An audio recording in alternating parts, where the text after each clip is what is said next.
May nakarating po sa ating balita, impormasyon ko po sa bagay na yan, na allegedly para iboto na straight yung mga pumunta daw sa Hong Kong.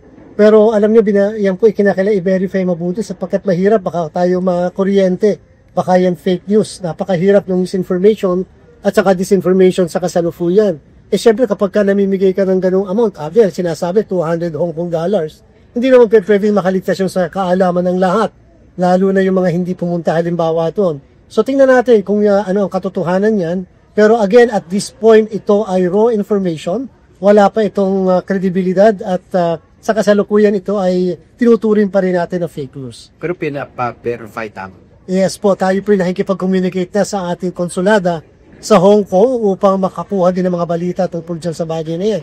Kung meron sana na gustong lumantad at nagsabi na sila ay inoferan, binigyan, mas maganda po yan, mas mapapadali yung ating ginagawang pagsasaliksik tungkol sa bagay na yan.